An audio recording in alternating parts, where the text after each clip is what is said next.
significance of gathering and the value of its hold for the sessions. I am delighted to pass the microphone to my ISA colleague, Mr. Nar Bahadur, who will extend a warm welcome to our esteemed dignitaries. Thank you so much, Mr. Bahadur.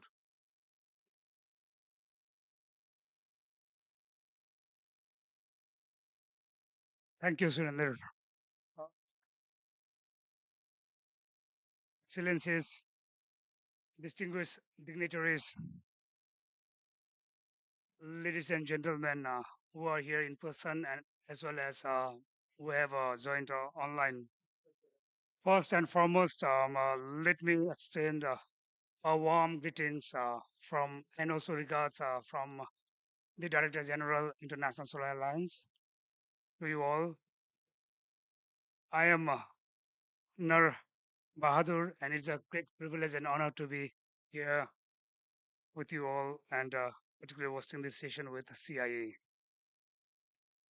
Um, uh, we will be, we have esteemed dignitaries from the government who will be speaking on pioneering sustainability in medium, small, and micro enterprises, particularly envisioning global growth and also local impact.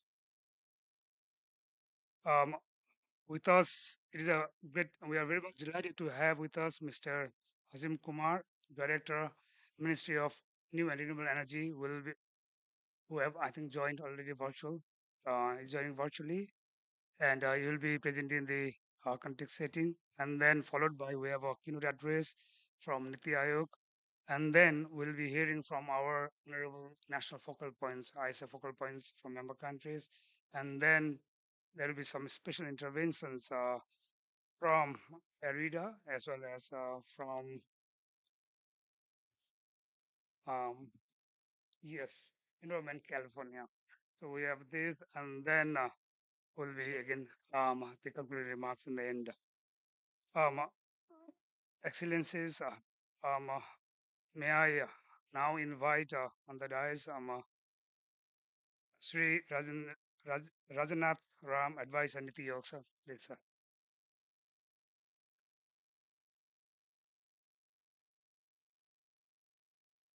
Now let me also invite Mr. Wills Harry Cole, there's a Principal Secretary of Energy and Environment Climate Change, Ministry of Environment, Energy and Climate Change, Honorable National Focal Point from the Republic of Seychelles. Welcome, sir. Now, may I invite His Excellency Ahmed Aldorsi. He's the Head of Business Development Affairs, Renewable Energy. He's on the way, sorry, so I think we'll be watching him. So I'd like to invite now Mr. Seth. He's the Deputy Director, Renewable Energy, Ministry of Energy and Petroleum, Honorable National Focal Point. Welcome. And also now I'd like to invite special interventions by Mr. R. K. Das. He is the Chairman and Managing Director from Indian Renewable Energy Development Agency Limited. And I would like to take this opportunity to congratulate Sir for recently launch of IPO in the market, initial public. Yes, sir. And also, thank you, sir. Um, uh, we are also joined by His Excellency Ahmed Al Dorsi. He's from Saudi Arabia, head of Business Development Affairs, Renewable Energy, Ministry of Energy. Thank you. And I'd also like to invite Laura Diren. She is the state director from Environment California. So share experiences. Um, thank you. Website. So and now, without any further ado, because we have our excellent, esteemed delegates and speakers lined up, and I would like to take much time because we want to hear as much as possible on pioneering sustainability in MSMEs, that is particularly envisioning global growth and local impact. This is so I would like to now invite. I think so you can Okay, so I think just I'm advised that is a little bit unable to join now. The director from MNRE. So till he joins the virtual, so I'd like to request at least to present the keynote address, Sri Rajnath Raman, Advanced Committee also. The floor is yours.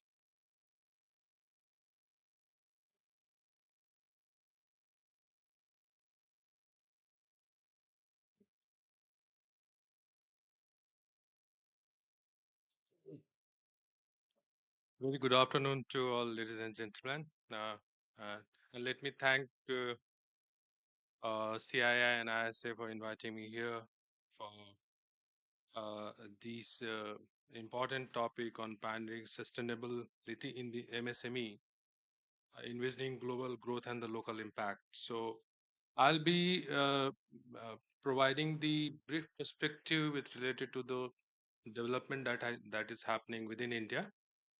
Uh, we know that medium and small medium enterprises are critical for the significant contribution to growth and employment.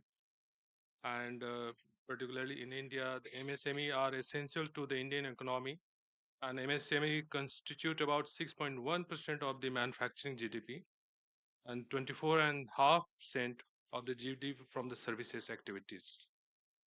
About 45% of overall exports from the India are from the MSME sectors, which provide employment to around 120 million person and the second largest employer after agriculture. About 20% of the MSME are based out of the rural areas, which indicate the deployment of significant rural workforce in the MSME sector. These enterprises promote sustainable and inclusive development as well as generate a large scale employment, especially in the rural areas. Sustainable development in this sector is important, but also challenging due to smaller scales of production and limited financial flexibility available to the units. Further, Indian MSME also face threat of the global decarbonization requirement.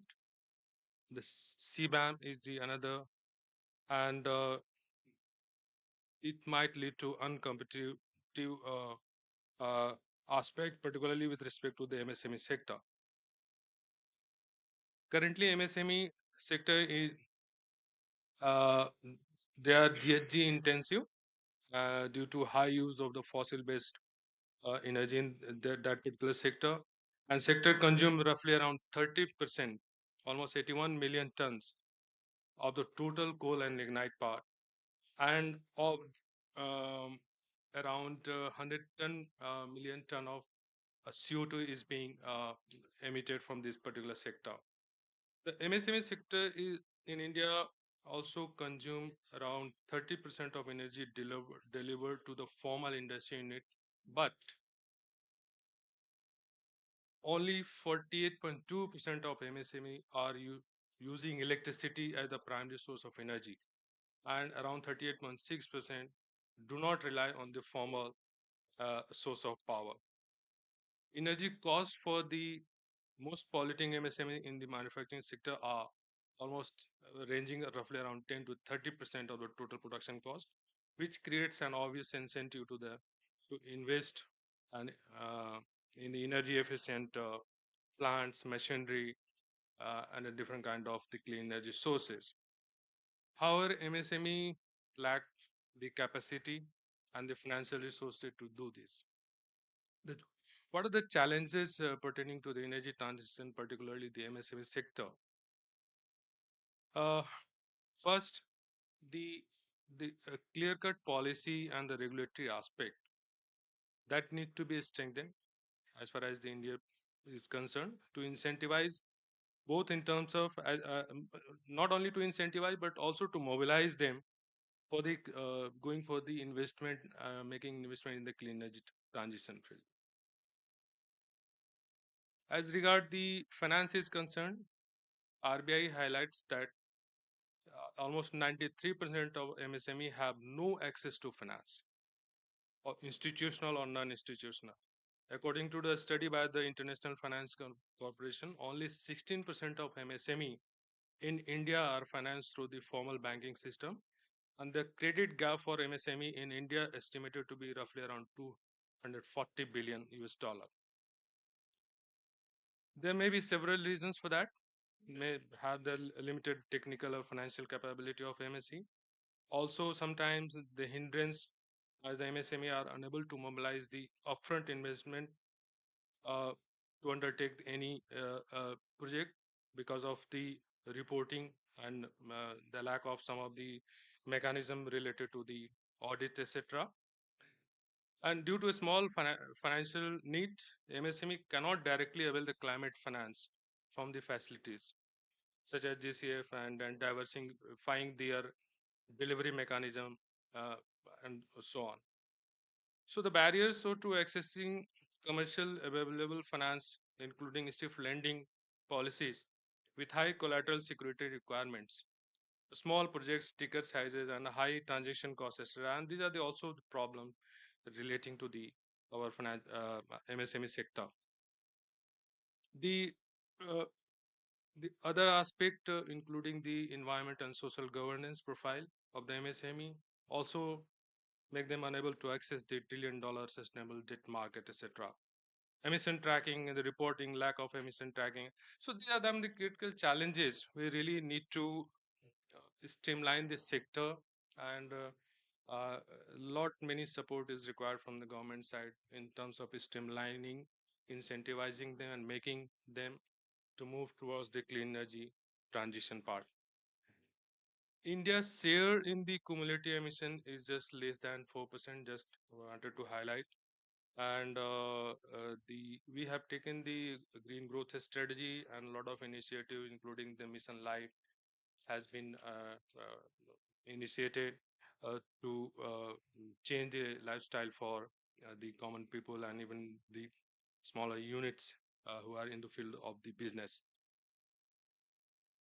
But the key elements for the green growth is really lie with the uh, even if the MSME sector goes for the decarbonization, they have to certainly go for the cleaner energy options, which are uh, the non-fossil based capacity, including the solar, wind, and other kind of stuff.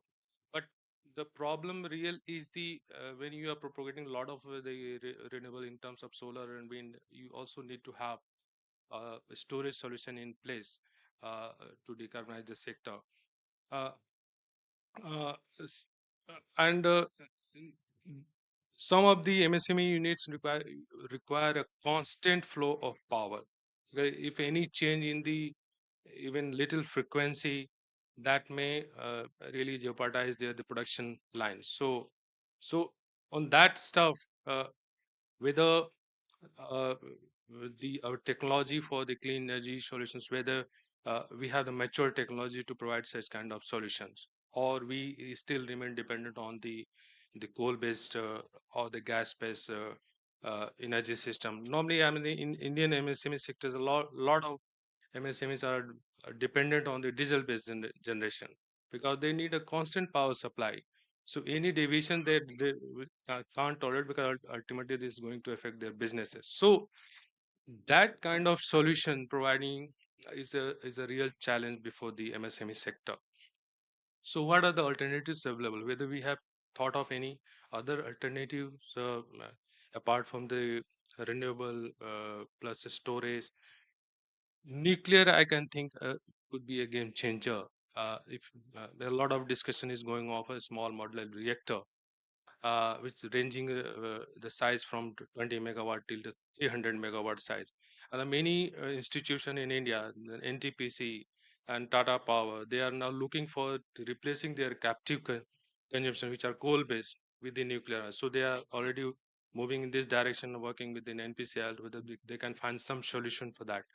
A small modular reactor can play a major role, and it can replace many of the MSME demand because the power range capacity varies from 20. There is no specific fixed size for that. So it can be a game changer for the MSME sector to decarbonize. Otherwise, the the ultimate objective is to provide a constant and stable power so that their productions are not getting affected. So these are some of the key thought process and the thinking for the MSME sector. Thank you very much.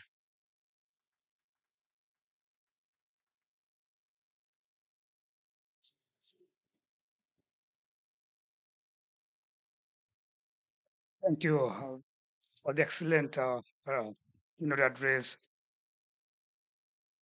and also highlighting the key areas of particularly in the GDP contributions from SMEs, rural development, particularly there's a use of growth there, then green growth for decarbonization, and also challenges, particularly from the use of fossil fuel-based diesel generation. So whether we can have some solutions from nuclear could be one of the options to mitigate that. Thank you, sir. Now we're very much delighted to have with us Mr. Asim Kumar, Director of MNRE, who has joined virtually, and I would like to request to present the contesting remarks. Sir, floor is yours, and welcome to ISA Pavilion. Thank you so much. It is indeed a great privilege to be part of this event on pioneering sustainability in MSMEs, envisioning global growth and local impact. I'm very, very grateful to the Confederation of Indian Industries and the Indian Solar Alliance for having given me the opportunity to come and speak over here and to kind of set a context. I'm extremely sorry for having joined late. Some issues with the connection as it is in this IT-led world these days. Uh, so MSMEs form the backbone of economics worldwide, and they contribute significantly to employment, innovation, and economic growth. However, sustainability challenges they face are equally significant. Our deliberations today will probably will aim at to shed light on how these enterprises can not only survive, thrive sustainability, they foster growth, globally, and have an impactful local transformation, and probably how can they also play a role in fostering renewable energy, particularly from the context of energy transition. So it is a fact that MSMEs do have a global significance. They are catalysts for the economy. uh, they have they promote globally interconnected world, and therefore their sustainability and their role has immense potential and immense significance. At the local level, their impact and sustainability imperatives are important for the local communities. At times, they are very these MSMEs are often deeply rooted in these communities, and therefore their sustainability efforts directly influence the well-being of these communities. MSMEs, when equipped with sustainable practices, can optimize resources, reduce environmental impact, and contribute to a broader and larger ecological balance, apart from promoting and fostering circularity in certain cases, also in promoting creation of renewable energy. So, uh, for a sustainable future, they have to be have we need to have some innovative solutions for providing access to finance to such MSMEs, and to promote the capacity buildings, and to see how we can integrate and ensure forward and backward linkages to sustain these MSMEs. Now, partnerships between governments, industries, and international organizations are essential to create conducive environments to MSMEs to adopt sustainable practices.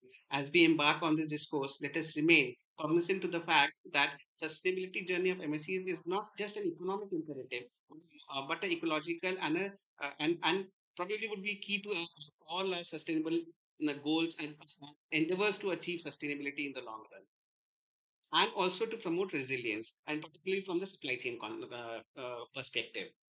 The choices we make today shall shape the future, where MSMEs are not only pioneers of sustainability, but contributors to the global economy and prosperity and local well-being. I look forward to a great discussion today. I will not take much more time, and thank you so much.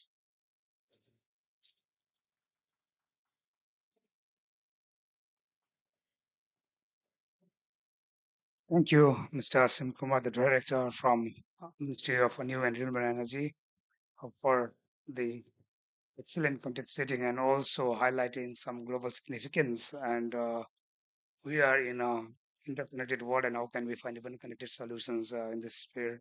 Particularly, even some highlights were to look into whether financing capacity building to address sustainability. Thank you, sir. Now, let's move to our next agenda. And that's a very interesting one because we are having our national focal points from our member countries, and we would like to hear from the country perspective on the growth of MSMEs and also the local impact.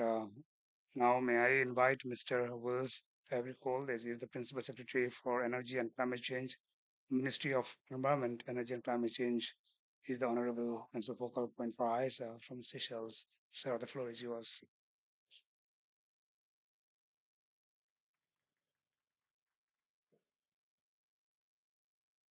Thank you very much. Excellencies, distinguished guests, ladies and gentlemen, very good afternoon to you all.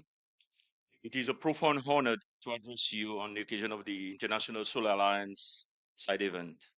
First and foremost, I would like to express our sincere appreciation to ISA for hosting this event, and we are grateful to the Secretariat of ISA for this excellent organization. Seychelles, as a small island developing state, is accelerating its efforts to scale up solar technology in the country, and we'll take this occasion at this COP to connect and consult with all members of ISA and other partners for sustainable investment opportunities in solar technology and renewable energy. We will also take this opportunity to discuss future energy sources for the country to facilitate collaboration and cooperation with key stakeholders in the region. It has to be noted that the ISA partnership has strengthened the role renewable energy is playing in balancing Seychelles' energy mix and addressing its long-term energy security. MSMEs in the Seychelles constitute a lion's share of formally registered enterprise. They make up to 80% of the country's GDP, and there are currently 1,300 MSMEs registered in Seychelles. But as you can see, Seychelles has a small population of only 100,000 people, with the dominant sector being food processing, followed by tourism. And it's now that they are embarking on solar energy technology, so we expect this to expand. In line with multiple goals of the 2030 Agenda for Sustainable Development, FSME played a pivotal role in addressing the impediment of poverty, health, hunger, inequalities, and women empowerment, sustainable consumption, and institutional development. The Seychelles National Development Strategy 2020 to 2025, the SMEs plays a major role in the fundamental contribution to the economy and the scope they are provide for innovative business startup. The strategy articulates the need to mitigate constraint the SMMEs to enable to consolidate the full development, mandated to implement policies and strategies, particularly to MSEs. The Enterprise Seychelles Agency has established key business development services, particularly in renewable energy, in support of entrepreneurs from an early stage of their business throughout the cycle. Such initiatives are helping to improve performance to the market accessibility, competitiveness, and sustainability in line with the SMSC's policy 2020.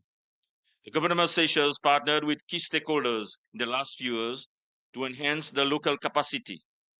Since the onset of the COVID-19 pandemic, the SMMEs in Seychelles have been significantly impacted, thus competing the countries to reinvent ways of doing business by putting resilience and technology at the heart of business models and recovery strategies. This is where some venture in renewable energy and solar technology has taken up. In 2021, over 20 female entrepreneurs participated in trailblazing regional enterprise competitiveness and access to market program, which aim to build capacity of female entrepreneurs to capitalize on local, regional, and international market opportunities and learn how to leverage e-commerce in the business strategy to meet new demands in a new normal. In 2021, the UNDP country office renewed its commitment to the government of Seychelles through a multidisciplinary mission and partnership building to strengthen capacities and coordinations towards recovery.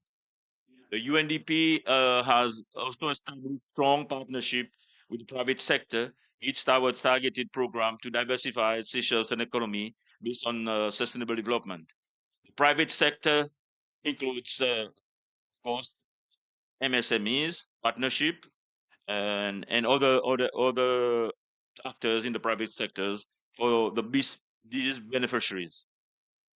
So I would say that we look forward to deepen the partnership with the organization like ISA and continue to support the effort of the government to provide an environment that is conducive to MSMEs growth. As a result, they are more environmentally conscious and invested in preserving these resources. Therefore, MSMEs activities and operation can have significant positive impact in tackling climate change, preserving terrestrial and water ecosystem, and implementing sustainable production and consumption practices. I must say that these enterprises often have deep roots in local communities, contributing to regional development and growth. They promote grassroots level economic prosperity, creating a multiplier effect on the overall economy. MSMEs can fill niche market that larger corporation might overlook. It can also seek support from industry association, supplier networks, and financial experts, which can help expedite the adoption of sustainable practices, mitigate the risk arising from climate change, and increase competitiveness on the global stage.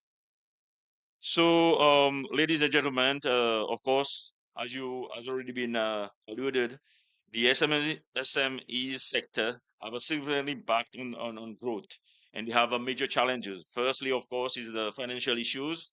Secondly, regulatory issues. Thirdly, infrastructure. Fourthly, low productivity. Fifth, lack of innovation. Sixth, technical changes. And lastly, competition. Today, Seychelles can report that solar technology is one of the most cost-effectiveness option to new power generation. The MSME sector can play a major role. Renewables provide an unprecedented opportunity to address our growing energy demand sustainably and to improve access to energy and security of supply at the same time. As we all know, the renewable energy market is growing and commercially attractive at both large and small scales, particularly for seas like Seychelles that that burn petroleum products for electricity. So therefore, renewable energy offers cross-cutting benefits, um, financing for solar energy, and promoting solar mini grid.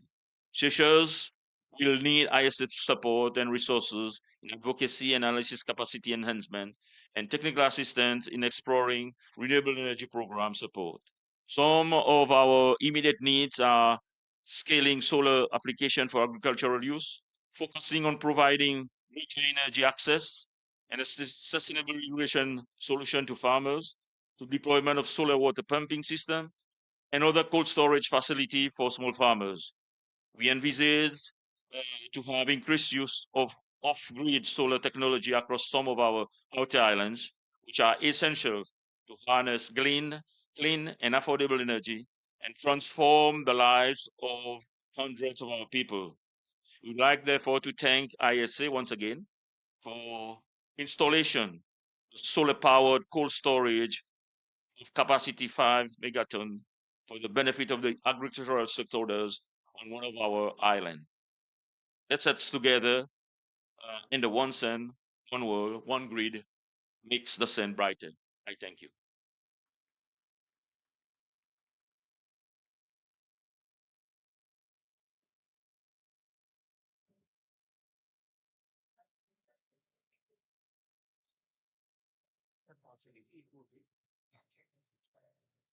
Thank you, Mr. Wells Agricole, for the giving us in-depth insights from the government of Seychelles perspective, and particularly highlighting the collaboration and partnership. That's the way to go forward, and also to strengthen our existing partnership and also embrace the new ones in terms of promoting sustainability in MSMEs. Also, it's quite interesting to note about the promotion of female entrepreneurs in Seychelles and how they can take board, and also particular solar in terms of solar mini grid. And also, you have talked about decentralized solar applications where it can provide a lot of energy interventions to promote SMEs.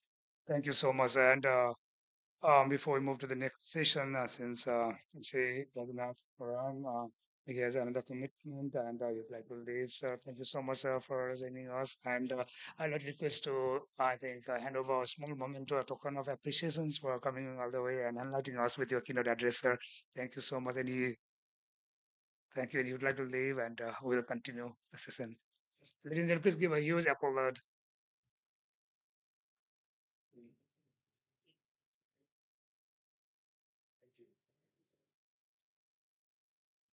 Now we have with us His Excellency Ahmed Aldosi. He is a head of business development affairs, renewable energy, Ministry of Energy, Kingdom of Saudi Arabia, and also honorable national focal point to us to present some of the experiences and learning from the um, uh, Kingdom of Saudi Arabia. So the floor is yours.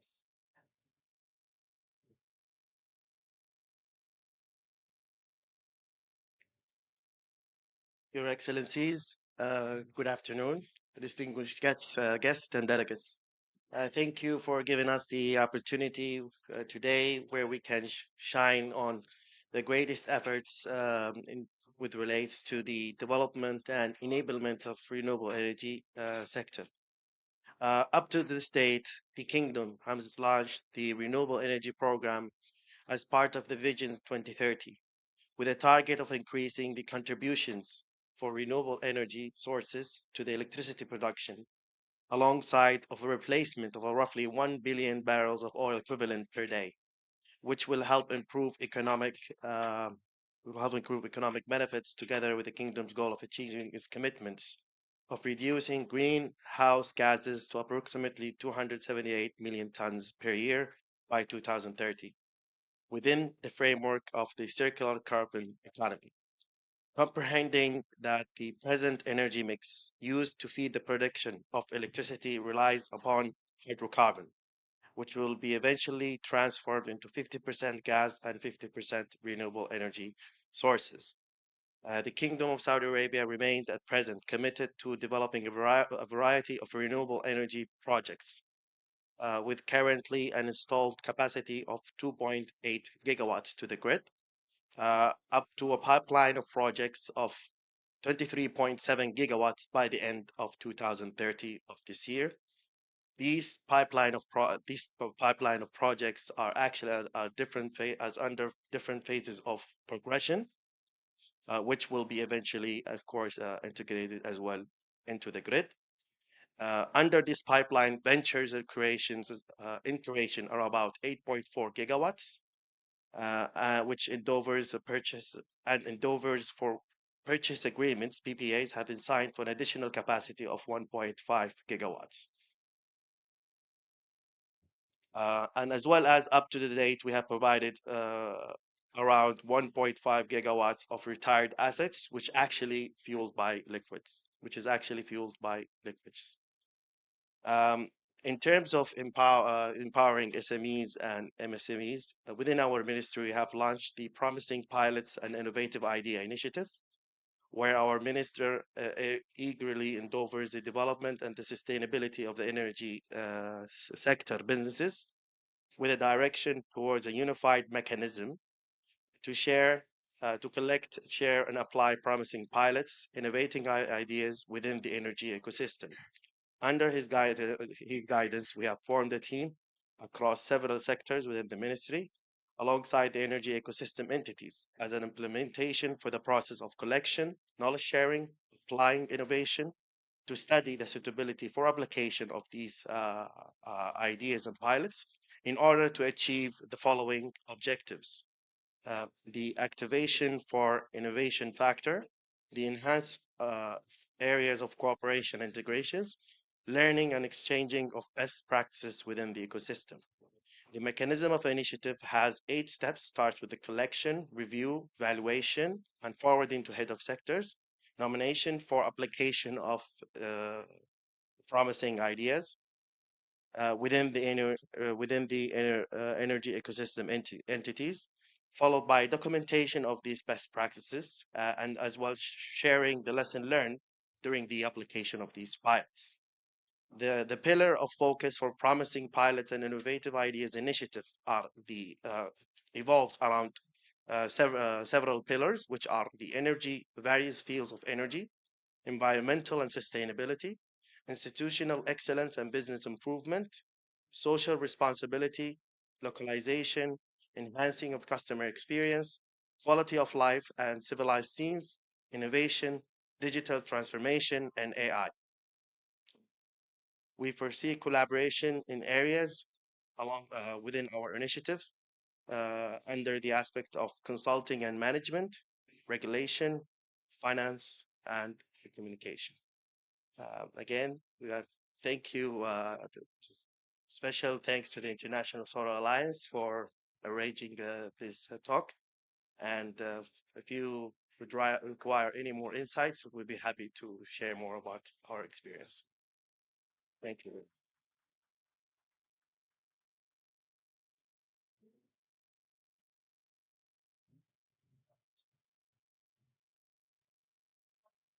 Thank you, Excellency Ahmed Al Josi, for the insightful for actual presentations from the country perspective of the Kingdom of Saudi Arabia.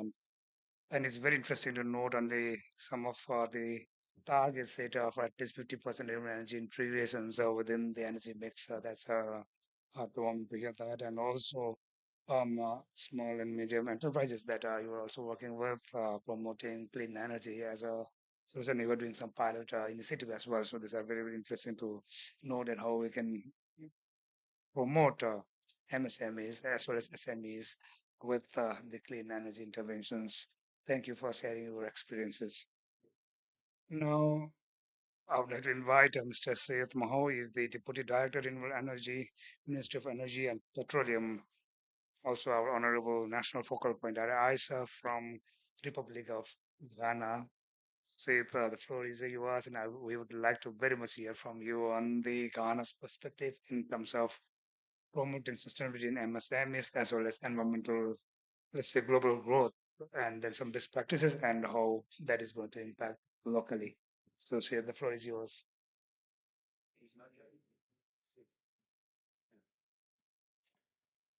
Thank you very much, Mr. Na, and a very good afternoon to all of you. Again, it's a pleasure to be here. I think this is the third time I am appearing at this stage as a panel member to speak at the COP28 here in Dubai. I would want to thank the earlier speakers for the insightful deliveries. One thing runs in all the presentations that we've listened to so far, and that is the role of energy in driving SMEs across the various regions. In Ghana, the SME or the MSME sector plays a crucial role as far as the delivery of all the growth of our economy is concerned. In fact, the numbers show that over 70% of our GDP is coming from the MSME sector. So that tells you how crucial this sector is to the growth of the economy. So it's an area that we cannot take for granted. And for this sector to be sustainable, we need to provide an enabling environment that will support it. The first and foremost is access to energy, and here, access to electricity. That is why I would want to digress a bit to focus on what we are doing to provide access to electricity across the entire country so that MSMEs can flourish. Currently, our commitment is to be able to achieve universal access, which, according to the CC's definition, 90% coverage by 2024. We have been consistent with the programs that we are implementing to enable us achieve this milestone. We are currently at 88.85% national coverage, with rural access hovering around 75%, which is quite significant and probably one of the highest in sub-Saharan Africa. The going beyond 2024, which is 90% coverage, we need to reach about 99.8% coverage by 2030. And that is one of the most challenging aspects for our electrification program. And here we have to devise smart, innovative mechanisms to be able to do that. One of such mechanisms is the promotion of mini grids, renewable energy-based mini grids. This has become so paramount, so important within the electrification architecture of Ghana because we have, as a result of developing our hydro resources, created a number of islands in the reservoirs dating back 1960. And these islands have become so conducive for people to dwell in economic activities, socioeconomic activities, i.e. fishing and farming. But they have no access to electricity. So how do we sustain the livelihoods of people living in such communities? Obviously, extending the grid will not be a choice because of the cost that comes with it. Therefore, using mini grids for such communities is the best choice for us. We have estimated more than 200 of such islands with population per each island on the average about 1,000 people or approximately 150 households. And these communities are made up, as I indicated earlier, of SMEs or MSMEs as well, and some social facilities. So for us, providing mini grid electrification to these communities is crucial, and we have come up with a comprehensive program. We have come up with policies that address some of the teething issues surrounding microgrid extensions, i.e. policy choices, tariff issues, boundary issues, etc. We've come up with policies and measures that address such, constraints. And going forward, we have opted for a business model that is public sector led. Here, government of Ghana works together with partners like ISA, the World Bank, etc. Saudi government, you've also expressed interest to participate in our mini grid space, which is highly commendable as part of measures to, augment your carbon emissions under Article 6.4. So I highly commend you for that. So we have come up with this public sector-led business model that government of Ghana is looking for resources, financial resources to implement mini grids on islands, do the construction, everything, and then hand it over to parastatal establishments, generation companies, and distribution companies. With that, customers that are on mini grids will enjoy the same service as their counterparts that are on the national grid. There'll be no disparities with respect to quality of service, with respect to tariff issues, etc. And this public sector-led model has been working so well for us. As I speak, we have about 8 microgrids or mini grids that are currently in operation, and we've just launched the procurement to, construct an additional 35 mini grids with funding from the Climate Investment Fund, the African Development Bank, the Swiss government, and the government of Ghana. We still have a daunting, height to climb. We just doing about 35 plus 8, a little below 50. How do we get the remaining 150 communities connected? We need to engage, we need to collaborate, we need to strengthen, our cooperation with development partners to be able to mobilize the needed resources to undertake the construction of these mini grids. And this is why I would strongly welcome ISA as a partner to come and support Ghana in its journey towards achieving the 99.8 access ambition. And it will be a golden feather in your cap if you're able to contribute to this effort. When history is being written, you will be remembered, and I welcome you to do this. Now, if we are able to provide all this enabling environment, the question is, are we just going to be given access for entertainment? How do we sustain the infrastructure? How do we create an economy around this microgrid infrastructure to ensure sustainability? That is so crucial for us. That is why we are focusing so much on productive application of energy or productive uses of energy.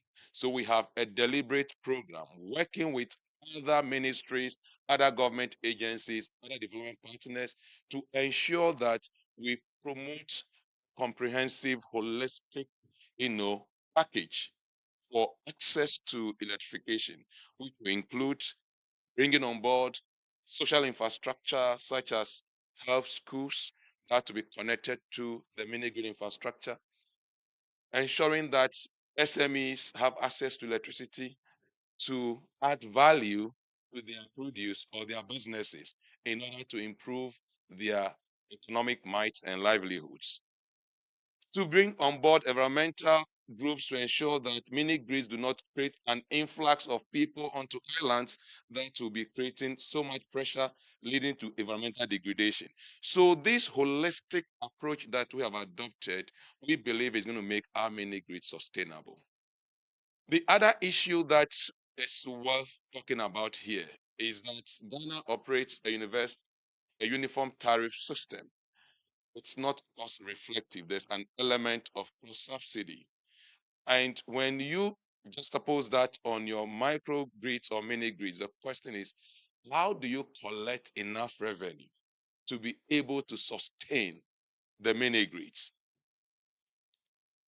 So for us going forward, we have devised a new tariff scheme that looks at the delta, the viability gap between cost reflective tariff and national uniform tariff. And that delta is passed through the national tariff. And if you look at its overall impact on the national tariff, it's just a drop in the ocean. But when you collect it collectively, it becomes so significant to provide that gap and enable us to run our mini grids sustainably going into the future.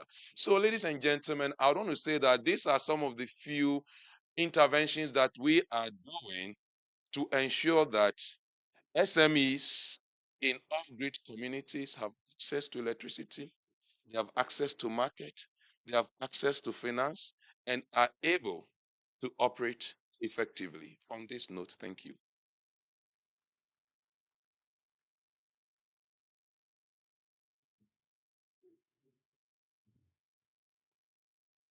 Thank you, Mr. Said Maho, for your insightful and enriching um, uh, presentations from the Ghana perspective. And it is also very good to hear about the point that you talked about, that is about the enabling activities, particularly because, as you have mentioned, energy is the engine of economic growth, no doubt. And the per capita GDP is also an economic indicator. So I think it reflects that the energy, and without energy, even SMEs as well as MSMEs cannot grow, particularly when we're talking about far remote energy access. So therefore, you have also touched about how to actually provide electricity access through mini grids. That solar mini grids could be a potential solutions.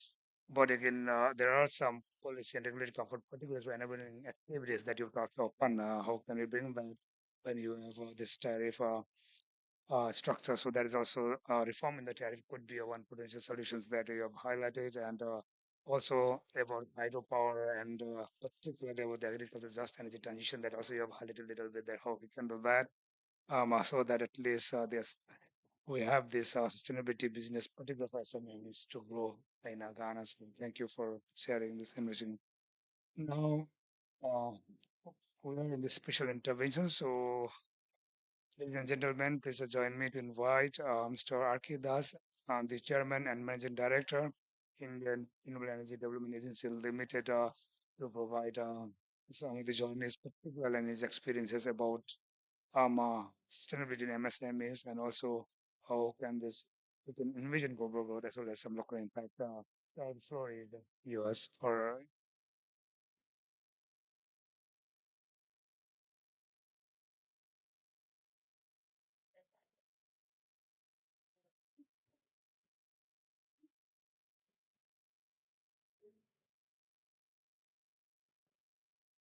Yeah. Thank you. Thank you very much. First of all, let me correct one. That is not RK Das, it is PK Das, Pradeep Kumar Das. Anyway, very good afternoon to you all and namaskar. And all the esteemed panelists this side, as well as you all who have spared your valuable time and participating. Though the number is small, but I think there is a huge amount of restriction to getting the blue zone pass. So despite people having the keen interest to come, they are not able to come. So yeah. Already Niti Aayog advisor has spoken about the data points, and we being the largest pure play green finance company in India, uh, we have played a very important and critical and crucial role so far in financing the RE transition in the country. And in the introductory remark, it was talked about our IPO. It is a great success, definitely. The success of government of India, in particular MNRE, because they have been trying since 2017 onwards, and definitely this is a great success of our team. Last but most important, the developers who contributed good quality asset book, resulting only 1.65 of net NPA in September.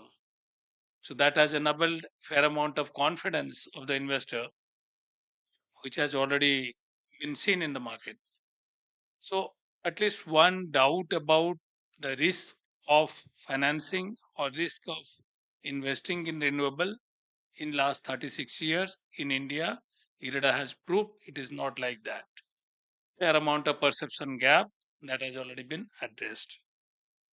So various agencies have their data with respect to the global data points. Already Niti Aayog advisor has spoken. I'll just touch upon a few points.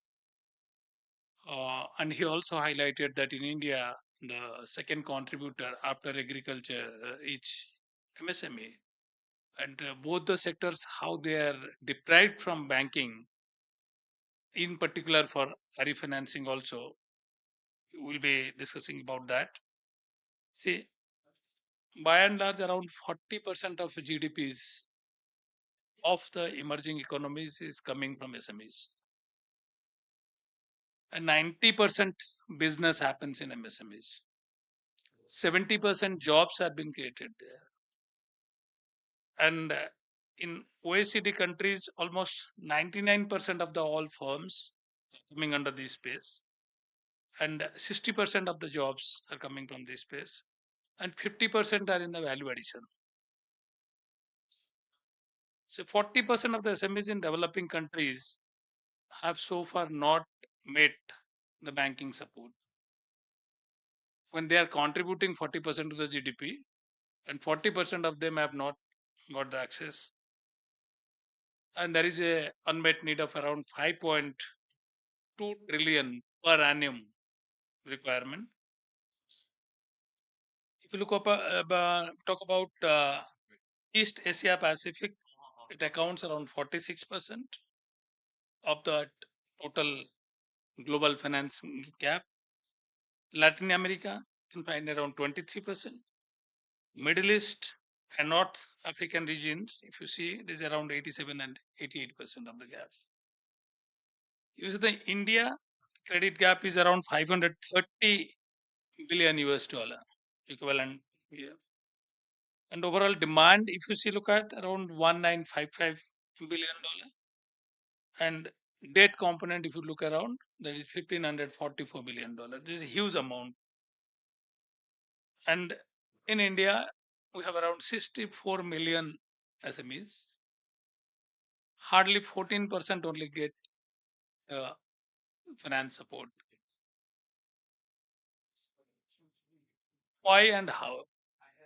So any lender, when it lends, first they see what is the purpose, then whether I'll get back. Even the audience or speaker sitting here, if I ask them, you give me some even $10, you'll first see why you are asking me, what is the purpose, whether it is viable or not. Then what is the certainty I'll get back? If I'm not getting back, it is becoming bad and NPA. If you see in India, the Indian banks lending, if you see in general, the NPA is in the range of 3.9, roughly 4. But in SMEs, it is 7.7. So that is the concern. One of the major concern. First of all, financial viability of the project and understanding the project, awareness about the project. SMEs in particular, they are not that well organized. When the organization is not that well organized, there will be governance issues. If governance issues will be there, rating issues will be there. So that will be impacting about the viability. If you do not have good governance, good rating, then the interest will be charged high. The moment the interest is charged high, project will not become bankable. And in IRIDA, we have proved, not old story, I'm talking of just story of 1.5 to 2 years story. We have proven how we have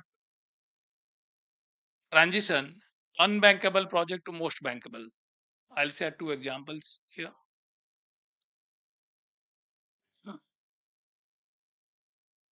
Whenever any project is being seen, particularly for talking about climate financing or renewable energy,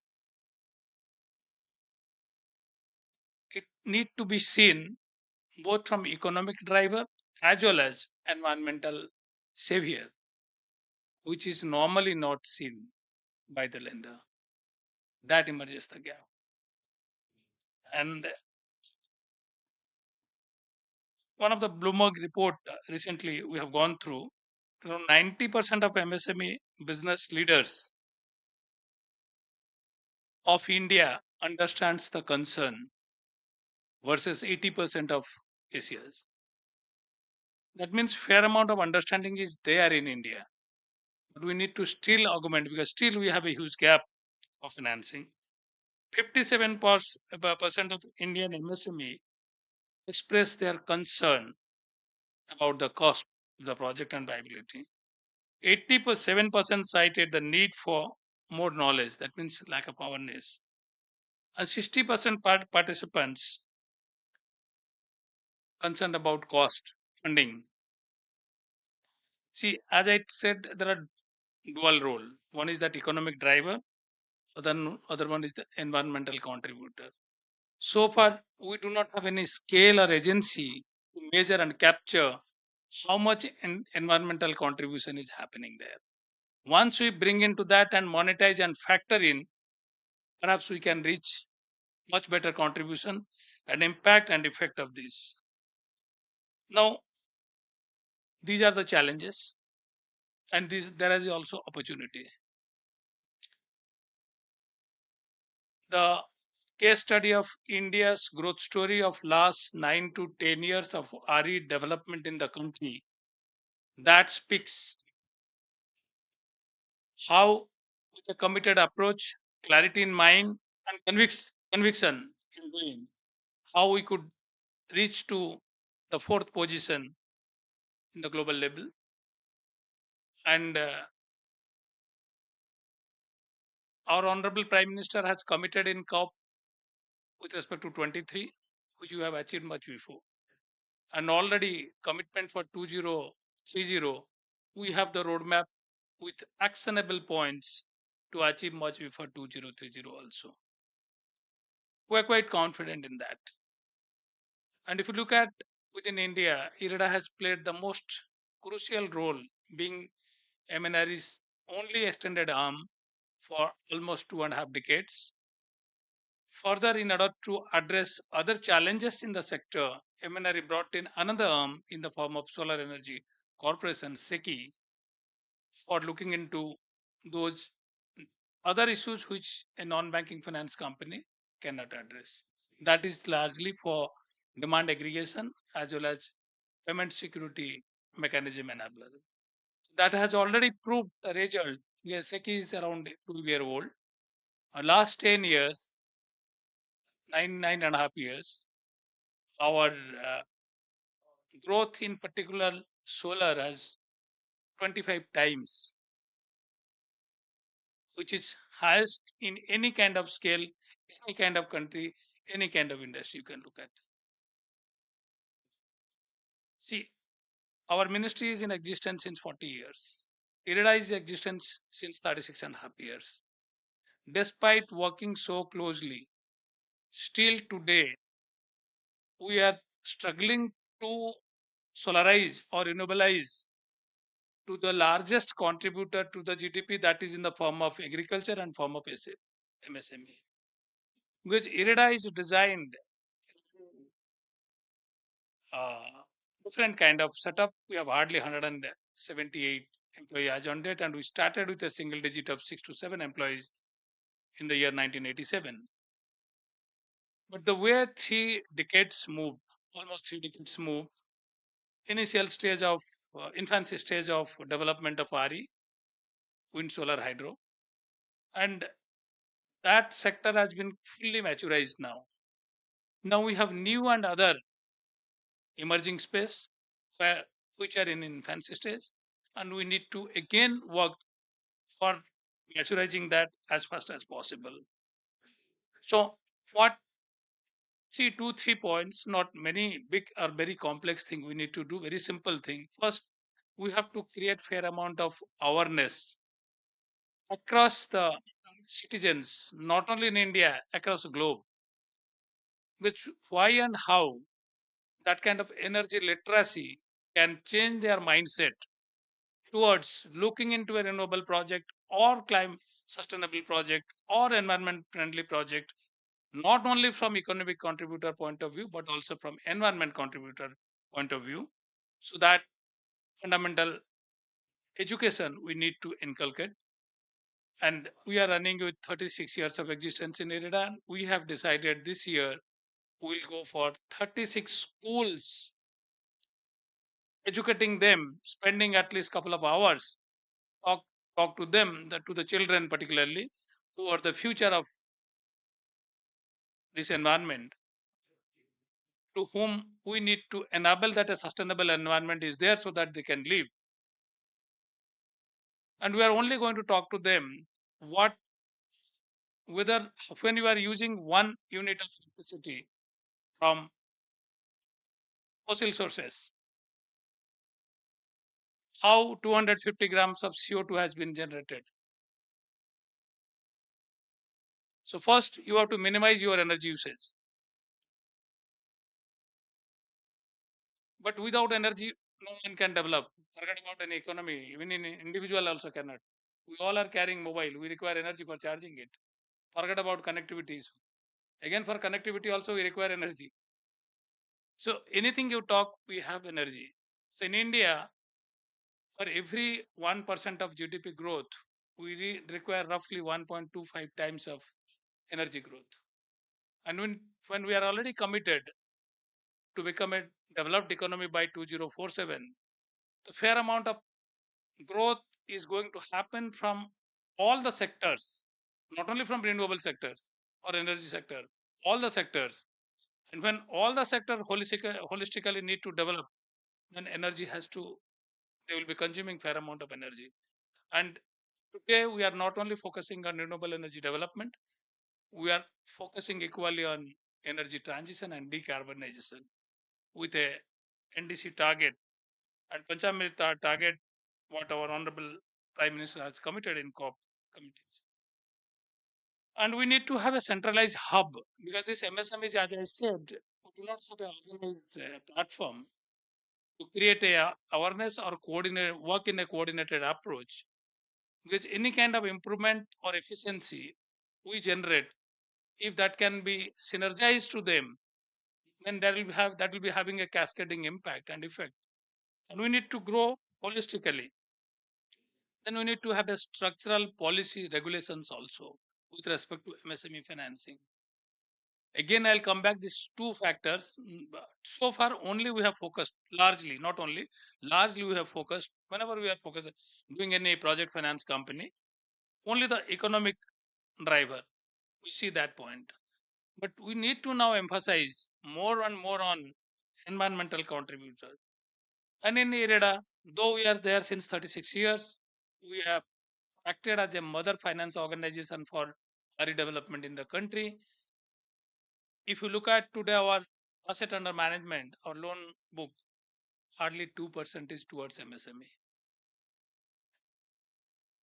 And if you look towards agriculture solarization, there are government scheme, PM Kusum schemes are there, which was introduced in 2019. Of course, 19, 20 and 21, fair amount of time we whole globe spent on handling the COVID issues. But despite that, this has not taken a kind of momentum what it was envisaged. And our ministry is working focusfully in this area. And IREDA recently opened a retail division, especially focusing to cater to the requirement of financing and addressing the challenges in mitigating the gap of the funding to these MSMEs through retail division. And we have already sanctioned just 58 crores of loan on 5th of this month. And now we want to have a proper structural entity in place, because this is when we talk about 56% business gap is there, and 40% global GDP contribution is coming from MSME. And in India, largest contributor also from coming from agriculture sector. So until unless the agriculture sector gets solarized or globalized, and these SMEs have given fair amount of awareness and assigned the right kind of responsibility to them, along with the government's handholding through policy reforms, we cannot achieve the ultimate goal. Ultimately, we have to see every citizen is carrying a e-scooter or e-bike or a e-vehicle with them, and every farmer is using renewable sources, non-fossil sources. The farmers are generating, they are our feeder. Whatever we eat is coming from them. So they are the root, we have to address them. Since substantial business is done by MSMEs, we need to also support them and connect them. So focus will be on connecting these unconnected channels who are significant and paramount. I was talking about our strategy, how to address. We have enabled fair amount of ease of doing business through digitization and automation. We opened an office 5-6 months back, and that is a zero paper office. Perhaps first time any public sector in government of India entity is having this kind of year. And we have the plan in future to make the entire company as a zero paper office. When I'm talking zero paper means, that means fair amount of automation is there. And we have financed more than dozens of project finance in last 1 to 1.5 year without the borrower visiting in person to our office. Normally, renewable projects are very challenging and very dynamic, very fast emerging. So you cannot have a standardized approach of doing a project appraisal. With anything, any development, any innovations happens, maybe with respect to your capacity utilization, maybe with respect to your life cycle of the project or the entire supply chain, any kind of element, any innovation happens, any corner of the world, other one has to adapt fast to get the best out of it. So we have to make the unbankable project or sector to bankable. We have proven. I'll give one example first, that is particularly to cater to the middle income groups in India. This four-wheeler, E four-wheeler, Blue Smart, the brand name is, and Gensal Engineering is the entity. They approached us 1.5 year back. Before approaching us, they had visited a number of banks, including public sector banks, as well as other NBFCs, including government NBFCs. It was not bankable. And even including our team in the preliminary stage, they found it is not bankable. And we had to spend fair amount of time with their team and our team. And we could restructure their project proposal in such a manner which was not bankable became most bankable. And post our sanction and disbursement, they have got fair amount of investment from PE funds abroad. Initially, we had sanctioned them some around 3,000 cars, subsequently 400 cars, and again now they have for another 500 cars. I think we have already 5,000 cars we have again sanctioned. So it is not that 5,000 or 3,000 or 4,000 cars. First, making the sector bankable. That was the breakthrough. Second, another unbankable, bankable story I'll say. In NCR, we have seen fair amount of e-rickshaws near metro stations. Even pan India, it is working now. The e-rickshaw drivers, they are the owners of the e-cars mostly, and they do not have any collateral. They do not have any bankability with them. They have only two connections with them. One is their Aadhaar card identity, national identity number, and a mobile connection. Which bank is going to lend if you do not have any? And that is the reason the microfinance company or small NBFCs, they should charge them in the range of 28 to around 34%, which is quite yeah. But as a lender, what they will do if they do not have any bankability, they have to have, load the entire risk premium into the rate of interest. That is what every prudent lender has to do. And we discussed with them. We brought in a small NBFC who has already have fair amount of experience in this space, and we made a MOU kind of thing, that a contract kind of thing, that we are going to have our this margin. Our borrowing cost is this. We have a margin of this. You have a fair amount of margin. You have a fair amount of overhead.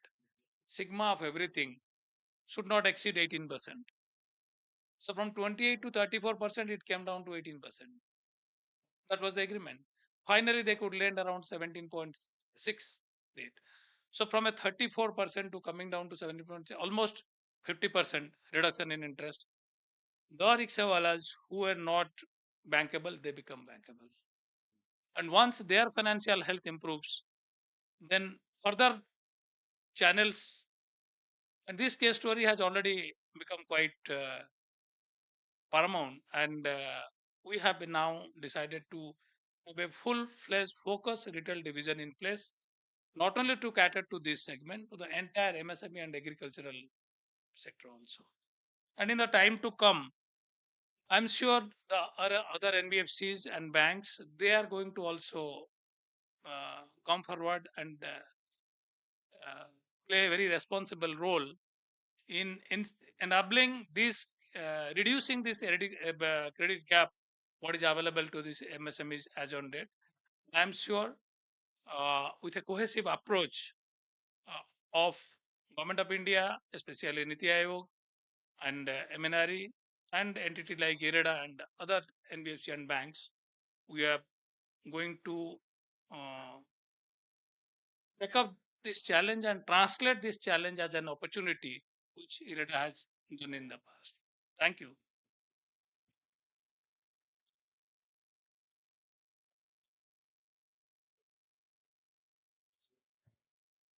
Thank you, Mr. P.K. Das. My apologies for earlier mispronouncing the name, and it's so much thought-provoking and also very much insightful and enriching, actually, insights from the 6.5 years of journey that Arita has actually taken, particularly in terms of the largest financial investment in India. And there are so many things actually to learn from, even the cases where those business it would make any business sense for banks, but again, you have helped them. And I'm also a very much loyal user of Blue Smart. This is an electric vehicle that I commute from home to office and office back to home always. Um, uh, and also, you have to touch upon very three important thing. That is, one of that is the advocacy, because besides there are so many number of things that you have talked about, so fruitful and so important. But I just want to highlight about the advocacy and awareness that you have really said that needs to be done. And really, you have talked about the behavioral change. And I think Seat will agree, when we were in the University of Oldenburg in Germany, when we were studying, and I was doing my research on energy efficiency, particularly policy reviews. And my supervisor, as he was talking about, I just want to share this experiences here also. She said that her kids are actually in schools and they're teaching about energy efficiency, actually how to at least close the door and windows, and that will save a lot of energy. And then she herself, since our older generation, they don't do that. And kids were teaching parents at home. And since you were actually already started creating awareness and education in the education field, I think that's excellent, because behavioral change is very, very important. Otherwise, um, uh, then actually we will not even achieve the goal that we are intended to go. And thank you for bringing that. And also, you also talked about centralized hub that is building synergies, particularly from the agriculture sector, that needs to be built up. And there is also another one that's a very important, and the credit gaps and financing that you have touched upon so much of point. Thank you so much for your very much insightful and thought-provoking presentations, and sharing the experiences very openly, and also some good case studies how we can really support, particularly. And then now there is a requirement for some of the policies actually in regulatory comfort to bring this much more, and then to have a larger penetration to support this sector. And also good to hear from the retail division that you are again opening up to support this as MSMEs, and also where the banks are not actually comfortable to provide in necessary investment for this. So you are supporting them. So thank you so much for all this. And now we have with us um, uh, Laura Lihan. She's also from environment from California, and we want to hear from her a little bit about the global perspective or from American perspective. And the time is running short, so we'd like to make you try to give us a very short and snapshot of how actually you are working in terms of pioneering sustainability in MSMEs, actually from the global perspective. So, okay, and just before this, Mr.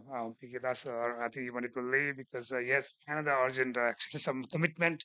And thank you so much for giving all this enriching, thought-provoking discussions, and having us with us for this time.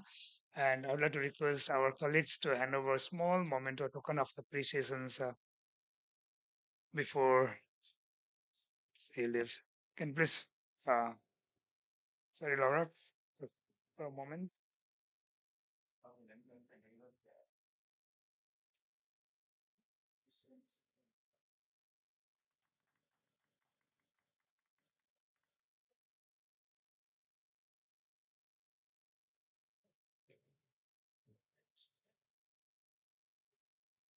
Now, Laura, the floor is yours, and let me look at the time. And yeah, at least you can, maybe 5 to 7 minutes would be good enough. So if you could give us, floor is all yours.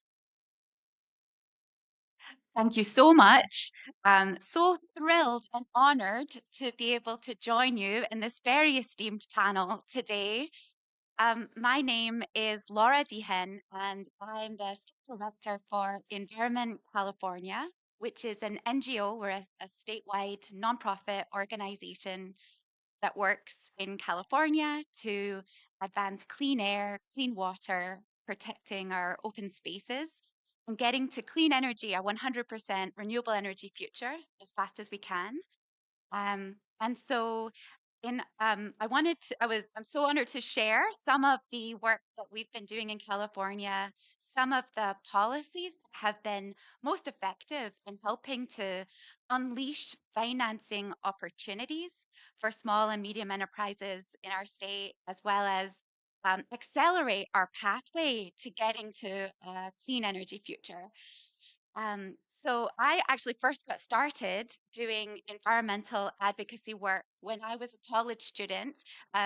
And over 20 years ago, about 22 years ago, in fact, there was an energy crisis that hit California. And suddenly, there were rolling blackouts. The whole state would lose power. all at once and unexpectedly, and it would go on for quite a while. And this was very unacceptable to people, as you might imagine. And so there was a huge backlash, and that created an opportunity for us to launch an initiative to diversify our energy portfolio. And that's when we were able to win and secure the first ever clean energy portfolio standard, which is a mandate, a requirement that our state generate a percentage of our electricity from renewables.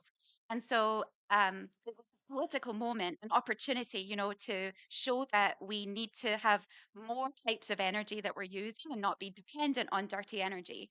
But from there, what happened then was really interesting. Once the state had committed, at the time it was just to get 20% of our power from renewable sources. That requirement really helped to give investors, the financial sector, the confidence to invest in those technologies, to invest in those resources. And so we saw a huge upsurge in interest in this new clean energy economy starting to take off.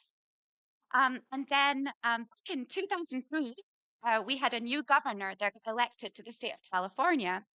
You might be familiar with him. It was Governor Arnold Schwarzenegger. So it was very strange when he became our governor at first. He was this movie star, and he was now the state leader of, for our state.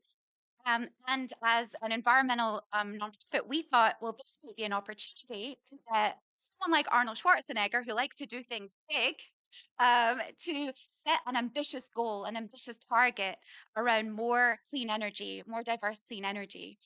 And we launched a campaign called the Million Solar Roofs Initiative. And again, there was a big goal, around it. And it was really about getting the whole state to set a goal of getting 1 million solar roofs. At the time, this was back in 2003 was when we began the campaign, and the policy got into place in 2006. We had less than, very few solar panels, solar roofs in California. They were considered far too expensive for most people to be able to afford. So as a result, there wasn't very many solar businesses. There was no consumer demand.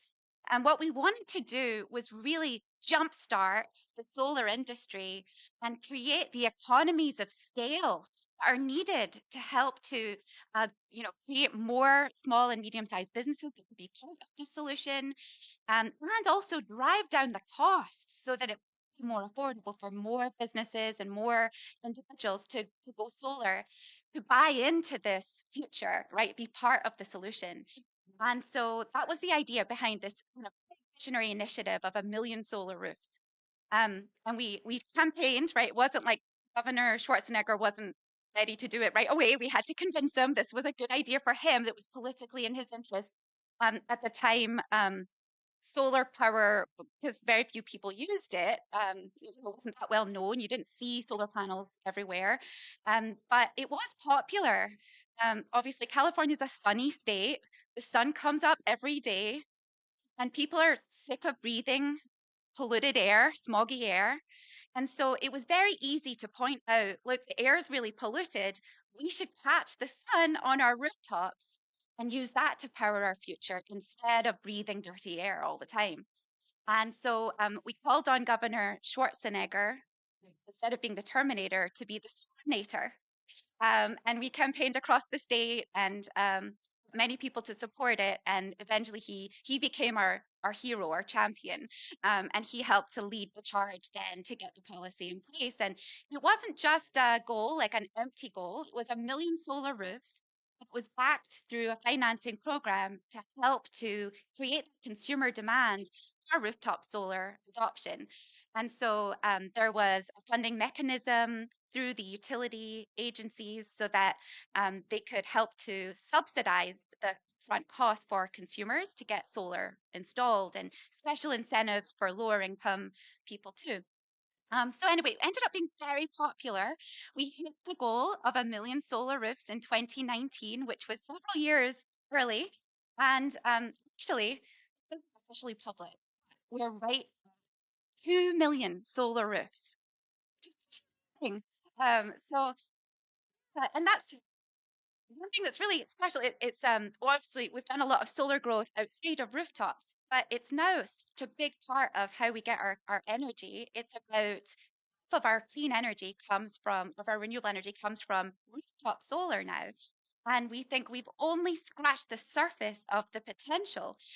There's all sorts of buildings that we could be catching the sun, putting solar panels to get even more clean energy. And so we're working with government to continue to figure out how we can keep that growing. It's also been the brightest spot in our economic growth in the state, where clean energy jobs have just skyrocketed and lots of people have found meaningful work doing to help to build this clean energy economy. I think it's worth noting that the potential for renewables is abundant, it's limitless. We know that every hour enough sunlight hits the earth to power our lives for the entire year, for the whole world. And that is just enormous potential. And so we want to make sure that we're taking steps, putting in place policies that will help to accelerate that rooftop solar or solar generally adoption.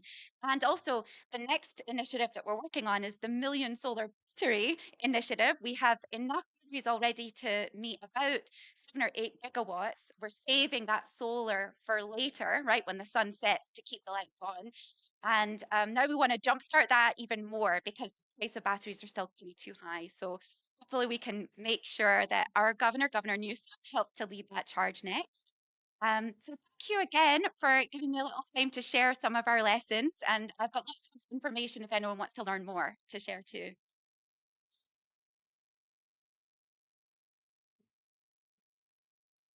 Thank you, Laura, for your excellent presentation and giving us insight from the California perspective. I think it's a leading state in the U.S. in terms of renewable energy.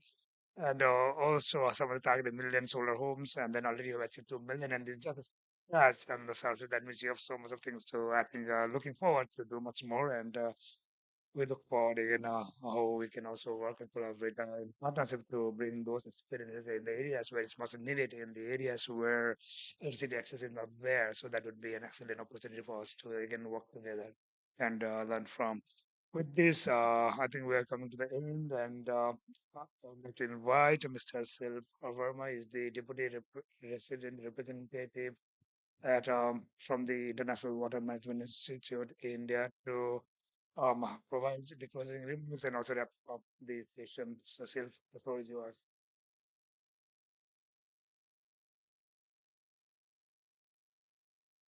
Thank you, Nat. I have to admit that although this is an area of interest, it's not an area of expertise for me. But when I initially thought, okay, the session is going to focus on sustainability of MSMEs, at least I learned something new. But it was so heartening to see that almost each speaker that talked about MSMEs also um, linked it to the importance of agriculture, how they are, at least in the global south, the biggest livelihood source for majority of the people. And everywhere that we are looking at focusing on sustainability of MSMEs, it has to be linked to the sustainability of agriculture as well. And there is as much demand of solarizing agriculture as there is solarizing MSMEs. Um, in my work at the International Water Management Institute, we focus mostly on agriculture.